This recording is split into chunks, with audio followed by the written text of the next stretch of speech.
Afrique Sport, la matinale du jeudi, c'est parti et nous la débutons comme toujours en Afrique, du côté de la Tunisie où le jeune ailier Omar Zekri a été testé positif au coronavirus. Le pensionnaire de l'USF Ben Gerdar est le deuxième joueur africain à être porteur authentifié du Covid-19 après le défenseur gambien Omar Colley.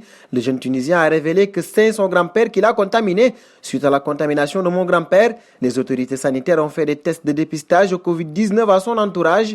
Malheureusement, j'ai été testé positif ainsi que quelques membres de ma famille, a ainsi publié l'ancien joueur du club sportif de Hammam Lif et de l'étoile sportive du Sahel sur sa page Facebook.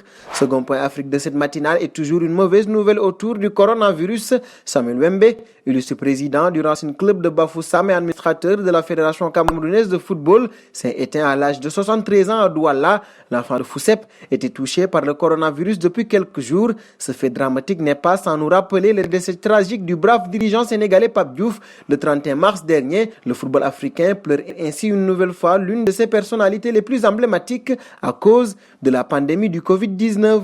Nous parlons désormais de l'équipe type africaine de Serge Aurier. L'international ivoirien en a surpris plus d'un avec un 11 qui comporte de nombreux absents. Dans son équipe type, Aurier a beaucoup misé sur la jeunesse. Dans les cages, il fait confiance à l'international camerounais André Onana. En défense, l'on retrouve Achraf Hakimi, Khalidou Koulibaly, Eric Bailly et lui-même sur le côté droit.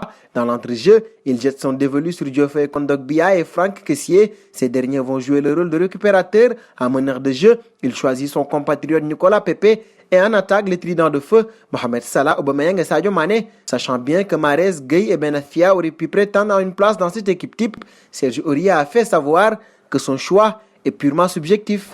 Le dernier point Afrique concerne le Madagascar avec le dossier Adrien Trebel. Le milieu de terrain d'Anderlecht serait décidé à jouer pour l'équipe nationale de Madagascar. Une information qui peut paraître surprenante mais de fait, par ses racines familiales malgaches, le natif de Dreux dont le grand-père paternel est né à Madagascar a bel et bien la double nationalité et peut jouer pour la sélection de l'île africaine. Si cela devrait être le cas à l'avenir, il rejoindrait alors un autre joueur de Pro League en la personne de Marco du Sporting Charleroi. Et cette information sur Adrien Trebel clôt la partie Afrique.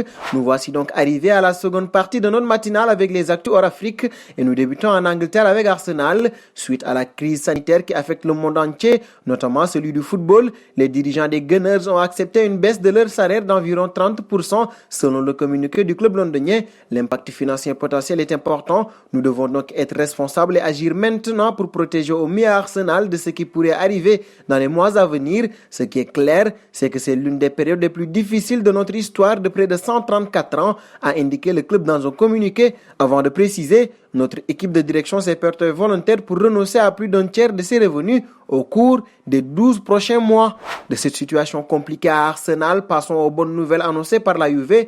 Testés positifs au coronavirus au mois de mars, Blaise Matuidi et Daniel Rougani sont guéris. Les derniers tests passés par les deux joueurs se sont révélés négatifs. Le champion du monde français avait prolongé son confinement de 2 semaines dans un premier temps, après avoir fait un nouveau test qui s'est avéré positif. Mais maintenant, ce n'est plus le cas. Nous leur souhaitons une bonne convalescence et nous resterons à la Juve pour parler du dossier Paulo Dybala. Selon Sport Media 7, le footballeur de 26 ans doit paraffer un nouveau bail de 2 années avec une saison supplémentaire en option, actuellement liée jusqu'en juin 2022 avec la vieille dame. L'ancien sociétaire de Palerme s'engagera jusqu'en 2025 dans le Piémont, sauf coup de théâtre. Aucune information n'a été donnée quant à une éventuelle augmentation de son salaire, acheté par les Bianconeri au cours de l'été 2015 pour 40 millions d'euros. Le natif de Laguna Larga a marqué 13 buts en 34 rencontres en 2019-2020 pour 7 buts en 24 matchs de série. Et nous voici au dernier point de cette matinale avec l'affaire Paul Pogba versus Graeme Souness. Ce dernier avait notamment critiqué le Français pour son attitude dans les colonnes du Times. L'ancien footballeur avait remis en question l'attitude et le style de Paul Pogba. La réponse du Français est cinglante. Je ne savais même pas qui il était. J'ai entendu dire qu'il était un grand joueur et des trucs comme ça. Je connais son visage mais pas le nom. Il n'en fallait pas plus pour faire réagir les tabloïds britanniques qui a enfin un clash avec des titres provocateurs, Daily Mirror, Daily Express ou encore le Daily Star. L'Angleterre fait la une de cette guerre déclarée entre les deux hommes. Une réponse de Graeme Souness est vivement attendue. Et c'est sur cette nouvelle que nous fermons notre matinale de ce jeudi. Nous vous remercions de l'avoir suivi et vous donnons rendez-vous demain sur Afrique Sport pour ne rien manquer du football mondial. Abonnez-vous sur la chaîne Afrique Sport pour de nouveaux contenus exclusifs de vos sportifs préférés. N'oubliez pas également d'activer la petite cloche pour ne rien rater.